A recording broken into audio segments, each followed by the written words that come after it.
fine, but there's absolutely nothing there. Instead, we can be extra polite to Mr. Ryan. Goodbye. Bye. Say Peterson. Goodbye. See you in 2 months, Ryan. He doesn't care. That's all right. That means he has to go on an extra fun adventure. Alright, we're gonna maybe see some golden pocket monkeys off the passenger side. Everything we do here at Zootopic Pet is in service to animals here and around the world. One of them being the golden pocket monkey. Not seeing them, they may have gone inside for bed now. They're ruled over by Grandma Azza. Azza says when they wake up, go to bed and everything they can do throughout the day. It also includes her waking up extremely early in the morning, which means that she is in bed before the rest of us have even finished our work day. So she and the rest of her family have gone inside. If you picture the Lorax in your mind, though, they're pretty similar. If you slim them up a little bit and add a long tail, they look pretty much the same. They are rumored to be the inspiration behind that character. So same bushy eyebrows, bushy mustache, same orangish color. Those bushy face features are how they talk to each other. They don't make a lot of vocalizations. They rely on body language and facial expressions. We are going to go ahead and enter our Habari Preserve through a gate. Again, stay safe, everything inside. And we are entering the animals' homes, which means we do need to be mindful and respectful of their space. We're going to be looking for a few antelope and bird species. If you see an all-white bird, it's not that I don't care about them. They are lovely. They're great. You can find them off of Florida Highway. They are not why we are here. We are going to be looking for a bird that's about 4 to 5 feet tall, black back, white belly, and a bald head. They are called marabou storks. And those bald heads are really important for them. They are carrion feeders, which means they're eating the dead and decaying animals out there. They're the cleanup crew, like the vultures we have here. And bald heads are just helping to prevent the spread of disease to themselves, their flock mates, and everyone on the savannah. We do have a second pair of birds. Their names are Birch and BT. I see them. All right, move along, wood storks. Beep, beep, big truck. There we go. All right, there's BT, and then Bert is pecking away at a log. Those are our African crown cranes. Unlike the marabous, they are not follically challenged. They have beautiful golden crowns on their heads. They're also very loud birds. They can be heard from about 3 miles away on the savannah.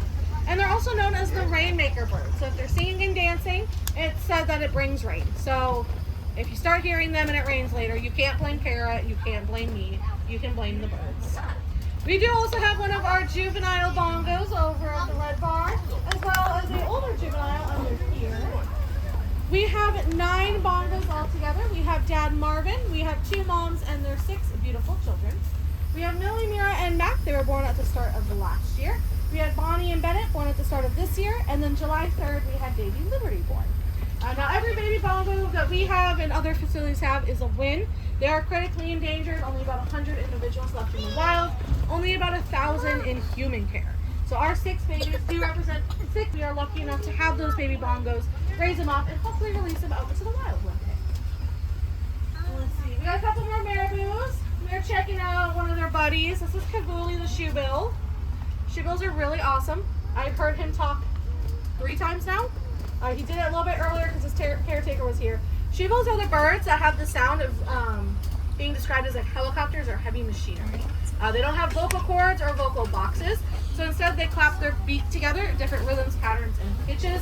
It's an amazing, intense sound. Again, I've only heard Kavili do it a couple times, so if you want to hear it, you'll have to look up a video. Definitely worth it. They are known as an ambush predator, so they do stand still for hours at a time, like a statue. They wait for food to swim by, crawl by, walk by, and then they snap them up in their beak. One of the coolest things about them, though, is we have 4 of the 6 that you can find in North America. We have Kavuli, his hopefully potential girlfriend Odette is over in the Asia section, and then we have our mated pair, Lady Bill and Zero, on the Africa walking trail. The only other 2 here, everyone gets something catered to them. It'd be a little dangerous to give a penguin a 400-pound soccer ball, so we do not do that. Instead, the rhinos get those, and then elephants get big logs. Giraffes are super tall, got a long tongue, and they're very strong. They get puzzle feeders held on to bed. They're the 3rd smallest antelope species. We have a picture of them up on the ID guide. They get no bigger than a house cat, about 20-30 pounds, 18 inches in height. They're also very shy and skittish, and they're crepuscular, so they're more active at dawn and dusk. There is a roommate, though, to the Bay Diker. He is out. I thought he went inside earlier. He was just hiding. He is known as the ghost of the rainforest, so he's doing exactly what he's supposed to. This is Okapis are endemic to the Ituri rainforest. So that's the only place in the entire world you can find them. Because of this, no one outside the Ituri rainforest recognizes them as a real species. species until about 1901. And we didn't get the first wild photo of them until 2. Still have a favorite activity out here he does every day. He wears his zebra party pants, see how many people he can fool. If you think he's related to the zebra, he is not. That's the joke. Those are disruption. You would see his head is very giraffe-like. He has giraffe ears. He has cute little ossicones, which are fur-covered horns. And then he looks like he's getting ready to go to bed. So if we can just take our seats, we'll be able to move on. On his body, he can rub up on trees, leaves behind a smell and a color. Or if that doesn't work, he can pee up to 10 feet behind him. So we're just going to keep on going. Because I also see our next species is out running around. It's probably going to be dinner time. These are going to be our African painted dogs. We have 3. We have Georgia and Frida, our 2 sisters. They were born here back in 2018. We can sit till we're all fully stopped, please, ma'am. Thank you. Frida and Georgia, they were born here back in 2018 to a litter of about 7. Their brothers were approved for their own species survival plans, so they have gone to other areas. And then our really fluffy one, that's Dakota. That's their boyfriend. He's very handsome. He came over last year to be their boyfriend for that species survival plan.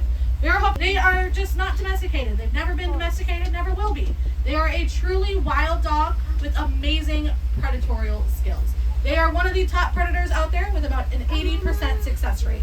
Very smart. They'll go hunting in the evening after their prey has spent all of their energy. And then they have amazing camouflage. When they don't want to be seen, it's impossible to find them. And they have auditory camouflage. They don't bark or growl. They make tweets, chirps, and squeaks that sound more like birds.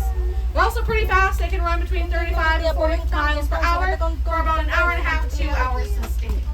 So they're an amazing, amazing predator. We're going to go ahead and take our seats now. Seeing them run around is pretty awesome. We don't get to see it too much, but around this time of day, they're more likely to. We do have another very successful species on our species survival plan. It's going to be our southern white rhinos. Over here in the night house, we should have 2 moms, and they eat. And then out in the training area is going to be Kadogo and her giant potato, Kalele. If you want to just create past conservation care, I'd appreciate it. Thank you so much. They are actually the symbol for the species survival plan. So as you recall traveling through the zoo today, if you saw the mom rhino and baby rhino, that means that that species has a Kadogo out here being a bit of an overachiever, breaking world records. Our longest pregnancy was about 21 months. Each baby is born anywhere between 60 to 100 pounds and will gain 100 pounds every month. Crazy. Yeah, we can pull up just a little more and then take a quick pause. Mufasa, what the heck, dude? Yeah, right about there, Sharika. Thank you so much, Kara. Now, the only good part about having a baby southern white rhino is they are born without a horn. It starts growing in a couple months after they're born. So that's going to be Mama Kadogo. Not only has she had the longest pregnancy, she's had the most babies. She's had about 7 of the 11 that we have now. Aleke's had 4. So she's amazing. This is Papa Mufasa. He came to us from California, where the West Coast ladies, for some reason, did not find him a suitable father. I disagree wholeheartedly.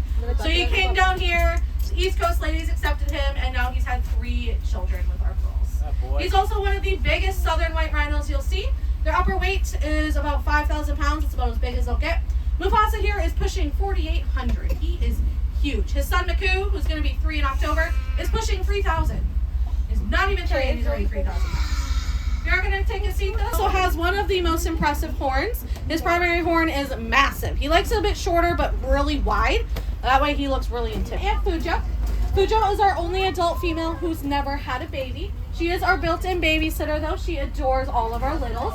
So when it's time for mom to have a new baby, she's focused on that baby only. So Fujo will take the older kiddo under her horn, finish raising them up. She's going to have a 2-foot long primary horn, which is pretty much the length of my arm. It's crazy. I think the record out in the wild was about 5 feet long, which is my height. It's insane to think that they carry around that horn on their face. Oh, what's going on? So that's Fujo. She's very. We're going to have Jaruba up here. She's about 5 years old now. She's finishing her dinner. She's a little over 3,000 pounds. And then behind Fujo having his dinner is going to be little Maku. He is our almost 3,000 pound toddler, which is crazy. Next year, Jaruba will be 6. She'll be considered a fully adult rhino. She'll have a little bit more growing to do. And then we have Fujo and Maku. Maku, even though he's going to be 3, he's assistant on meeting. She has helped raise almost all of our 11 babies, so she knows what she's doing. She's a wonderful, wonderful aunt. Very valuable member of our rhino family. You can also really see the difference between their horns. Their horns are made out of keratin, just like your fingernails and hair. Just like you can tell your family, specifically your kids, apart by their hairstyles, We tell them apart by their horn styles. They don't have the best eyesight though, only see about 20 feet in front of them. So instead they use their nose in a community bathroom called a midden. Everyone uses it, everyone smells it, tells them everything they want to know. We do partner with a lot of conservation programs as well. The rhinos have International Rhino Foundation. Elephants, they have ERA, it's the Elephant Human Relation Aid. They help make sure humans and elephants each have their own protected water source from each other. No one has to visit each other. No one has to disagree over how water should be used. So we might see them around the corner. Hopefully we'll get one last peek at a couple of our lady giraffes though. Oh, there's one out. All right, you can see an elephant butt. That's lovely, thank you. I don't know, that looks like Majeka or Nabali, one of my moms. We have 5 female elephants. Female elephants are matriarchal, so the herds are females only and juvenile males. Males leave mom's herd about 10 to 14 years of age. They go off on their own and form a bachelor herd. Where the ladies, they stay together forever, following your oldest and wisest. Understood. Very out here. Female elephants follow your oldest and wisest, oldest and youngest girls. The one on the left is Lillian, one on the right is Tiana, and then that really tall one, that's Sakani, our boy. He's very lucky. He has 3 beautiful girlfriends. We're hoping he's going to have 3. Zoo Tampa hasn't had a baby. We're hoping to have some magic happen. Now we are going to pass through our elephant highway. They're big metal gates to make sure everything stays inside. It connects our elephants to all of their different pastures as well as their night house. This is our youngest elephant. She just turned 13 2 weeks ago. Right now she's undergoing an active training session, and training sessions are a great way to prepare them for medical sessions. So she can open her mouth, she can show them her feet, she can show them her tongue, she can turn around, she can stand up all the way on her back feet, show them their belly. They're so good. Good job, Mommy. Oh, proud of you. Each elephant is rewarded for training in vet care with treats as well as being fed 300 pounds of food a day. Every elephant gives back 300 pounds as well. All of it gets donated to local farmers and used as a natural fertilizer. So if you're wondering why Plant City is having a particularly good year, you can thank us. We help make that possible. So you're welcome for your delicious strawberries as well as your Florida Fresh Fruit training stalls. There's Sakani, and then our other girl, Kylie. She's Tiana's older sister. Sakani's like, pardon, where is my treats? Giraffes have amazing eyesight. They can see about a mile, who is also accredited by AHA. We're the first zoo to have that accreditation. A lot of vets for your cats and dogs have it. For us, it means we go above and beyond with the gold standard BKCA sets, which does include the nutrition center. About 1,000 meals come out of that building every single day. Over on the left here, if you can kind of look through, performing. We do also have a pair of mated southern ground hornbills. It's that medium-ish black bird with a red head. That's Mrs. H. She's on the stick. Mr. H is somewhere, probably gathering food for her. They do mate for life, and they always like to reaffirm their bonds through touch, dancing, and singing. They are a beautiful little couple. We also have... And then the female rhino is never given birth. Why is that? So we think it might, that there could be some